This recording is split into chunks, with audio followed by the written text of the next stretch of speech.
Mateo Kapitulo 27. Pagkaumaga nga, ang lahat ng mga pangulong saserdote at ang matatanda sa bayan ay nangagsangunian laban kay Jesus upang siya'y ipapatay. At siya'y ginapos nila, at siya'y inilabas, at kanilang ibinigay siya kay Pilato na gobernador. Nang magkagayoy si Judas, na nagkanulo sa kanya, pagkakitang siya'y nahatulan na, ay nagsisi, at isinauli ang 30 putol na pilak sa mga pangulong saserdote at sa matatanda. Na sinasabi, nagkasala ako sa aking pagkakanulo sa dugong walang kasalanan. Datapwat kanilang sinabi, ano sa amin? Ikaw ang bahala niyan. At kanyang ibinulaksak sa santuaryo ang mga putol na pilak, at umalis, at siya'y yumaon at nagbigti.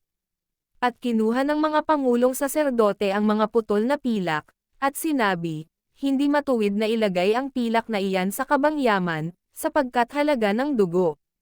At sila'y nangagsangunian, at ibinili nila ang mga yaon ng bukid ng magpapalyok, upang paglibingan ng mga taga-ibang bayan.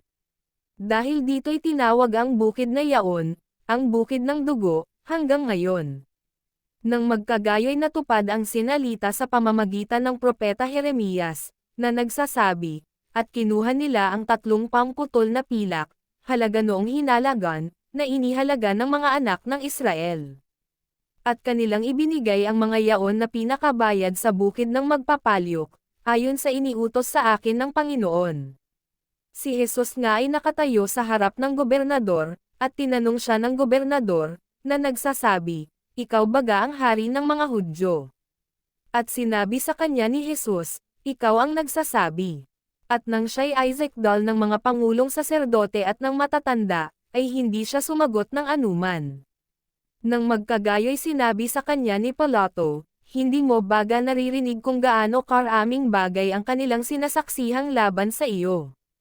At hindi siya sinagot niya, nang kahit isang salita man lamang, ano pat nang gilalas na mainam ang gobernador. Sa kapistahan nga ay pinagkaugalian ng gobernador na pawalan sa karamihan ang isang bilanggo, na sino man ang kanilang ibigin. At nooy sila'y may isang bilanggong bantog, na tinatawag na Barabbas. Nang sila'y mangagkatipon nga, ay sinabi sa kanila ni Pilato, sino ang ibig ninyong sa inyo'y aking pawalan? Si Barabbas, o si Jesus na tinatawag na Kristo? Sapagkat natatalastas niya na dahil sa kapanaghilian ay ibinigay siya nila sa kanya. At samantalang nakaupo siya sa luklukan ng pagkahukom, ay nagsugo sa kanya ang kanyang asawa, na nagsasabi, huwag kang makialam sa matuwid na taong iyan, sapagkat ngayong araw na ito'y naghirap ako ng maraming bagay sa panaginip dahil sa kanya. Inudyukan ng mga pangulong saserdote at ng matatanda ang mga karamihan na hingin nila si Barabbas, at paksain si Jesus. Datapwat sumagot ang gobernador at sa kanila'y sinabi, alin sa dalawa ang ibig ninyong sa inyo'y aking pawalan? At sinabi nila, si Barabbas. Sinabi sa kanila ni Pilato, ano ang gagawin kay Jesus na tinatawag na Kristo? Sinabi nilang lahat, mapako siya sa krus. At sinabi niya, bakit, anong kasamaan ang kanyang ginawa? Datapwat sila'y lalong nangagsigawan, na nangagsasabi, mapako siya sa krus. Kaya't nang makita ni Pilato na wala siyang magawa, kundi bagkus pang ang lumalala ang kaguluhan, siya'y kumuha ng tubig, at naghugas ng kanyang mga kamay sa harap ng karamihan, na sinasabi, wala akong kasalanan sa dugo nitong matuwid na tao, kayo ang bahala niyan. At sumagot ang buong bayan at nagsabi, mapa sa amin ang kanyang dugo, at sa aming mga anak. Nang magkagayo'y pinawalan niya sa kanila si Barabbas, ngunit si Jesus ay hinampas at ibinigay upang ipako sa krus. Nang magkagayo'y dinala si Jesus ng mga kawal ng gobernador sa Praetorio, at nagkatipon sa kanya ang buong pulutong. At siya'y kanilang hinubdan, at dinamtan siya ng isang balabal na kulay ube, at sila'y nangagkamakama ng isang putong na tinak, at ipinutong sa kanyang ulo, at inilagay sa kanang kamay niya ang isang tambo, at sila'y nagsiluhod sa harap niya at siya'y kanilang nilibak, na nagsisipagsabi, magalak, hari ng mga Hudyo. At siya'y kanilang niluluraan, at kinuha nila ang tambo at sinaktan siya sa ulo. At nang siya'y kanilang malibak, ay hinubdan nila siya ng balabal, at isinuot sa kanya ang kanyang mga damit, at kanilang inilabas siya upang ipako sa krus. At paglabas nila'y kanilang nasalubong ang isang taong taga-Cyrene, na ang Pangalay Simon, ito'y kanilang pinilit na sumama sa kanila, upang pasanin niya ang kanyang krus.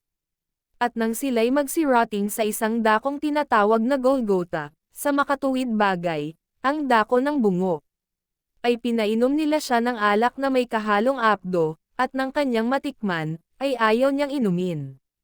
At nang siya'y kanilang may pako sa krus ay kanilang binahagi ang kanyang mga damit, na kanilang pinagsapalaran. At sila'y nangagsiupo at binantayan siya roon.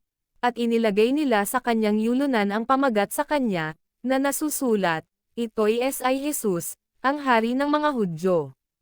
Nang magkagayo'y ipinakong kasama niya ang 2 tulisan, isa sa kanan at isa sa kaliwa. At siya'y nililibak ng nangagdaraan, na iginagalaw ang kanilang mga ulo. At nang agsasabi, ikaw na igigiba mo ang templo, at sa 3 araw ay iyong itatayo, iyong iligtas ang sarili mo, kung ikaw ay anak ng Diyos, ay bumaba ka sa krus. Gayon din naman ang paglibak sa kanya ng mga pangulong saserdote, pati ng mga eskriba at ng matatanda, na nagsipagsabi. Nagligtas siya sa mga iba, sa kanyang sarili ay hindi makapagligtas. Siya ang hari ng Israel, bumaba siya ngayon sa krus, at tayo'y magsisisampalataya sa kanya. Nananalig siya sa Diyos, iligtas niya siya ngayon, kung siya'y iniibig, sapagkat sinabi niya, ako'y anak ng Diyos. At minumura din naman siya ng mga tulisang kasama niyang nangapapako sa krus. Mula nga ng oras na ika-6 ay nagdilim sa ibabaw ng buong sangkalupaan hanggang sa oras na ika-9. At nang malapit na ang oras na ika-9 ay sumigaw si Jesus ng malakas na tinig, na sinasabi, Eli, Eli, lama sabachthani. Sa makatuwid bagay, Diyos ko, bakit mo ako pinabayaan? At nang marinig ito ng ilan sa nangakatayo roon, ay sinabi, tinatawag ng taong ito si Elias. At pagkarakay tumakbo ang isa sa kanila, at kumuha ng isang espongha, at binasa ng suka, saka inilagay sa isang tambo, at ipinainom sa kanya. At sinabi ng mga iba, pabayaan ninyo, tingnan natin kung paririto si Elias upang siya'y iligtas. At muling sumigaw si Jesus ng malakas na tinig, at nalagot ang kanyang hininga. At narito, ang tabing ng templo'y nahapak na nagkadalawa buhat sa itaas hanggang sa ibaba, at nayanig ang lupa, at nangabaak ang mga bato. At nanggabuksan ang mga libingan, at maraming katawan ng mga banal na nangakatulog ay nangagbanggan. At paglabas sa mga libingan pagkatapos na siya'y mabuhay na maguli ay nagsipasok sila sa bayang banal at nanggapikita sa marami. Ang centurion nga, at ang mga kasamahan niya sa pagbabantay kay Jesus, nang mangakitan nila ang lindol, at ang mga bagay na nangyari, ay lubhang nanggatakot, na nangagsasabi, tunay na ito ang anak ng Diyos. At nangaruroon ang maraming babae na nagsisipanod buhat sa malayo, na nagsisunod kay Jesus buhat sa Galilea, na siya'y kanilang pinaglilangkuran.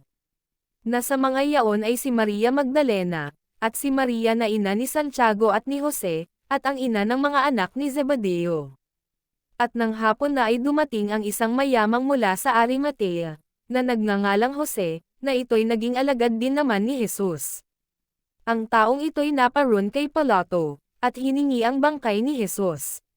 Nang magkagayo'y ipinag-utos ni Pilato na ibigay yaon, at kinuha ni Jose ang bangkay at binalot niya ng isang malinis na kayong lino, at inilagay sa kanyang sariling bagong libingan, na kanyang hinukay sa bato, at iginulong niya ang isang malaking bato sa pintuan ng libingan, at umalis, at nang aron si Maria Magdalena, at ang isang Maria, at nanggakaupo sa tapat ng libingan, nang kinabukasan nga, na siyang araw pagkatapos ng paghahanda, ay nangagkatipon kay Pilato ang mga pangulong saserdote at ang mga Fariseo, na nagsisipagsabi, Ginoo, nalaala namin na sinabi ng magdarayang yaon nang nabubuhay pa, pagkaraan ng 3 araw ay magbabangon akong muli, ipag-utos mo nga na ingatan ang libingan hanggang sa 3 araw, baka sakaling magsiparoon ang kanyang mga alagad at siya'y nakawin, at sabihin sa bayan, Siya'y nagbangon sa gitna ng mga patay, at lalong sasama ang huling kamalian, sinabi sa kanila ni Pilato, mayroon kayong bantay, magsiparoon kayo, inyong ingatan ayon sa inyong makakaya, kaya't sila'y nagsiparoon, at iningatan nila ang libingan, tinatakan ang bato, nakasama nila ang bantay.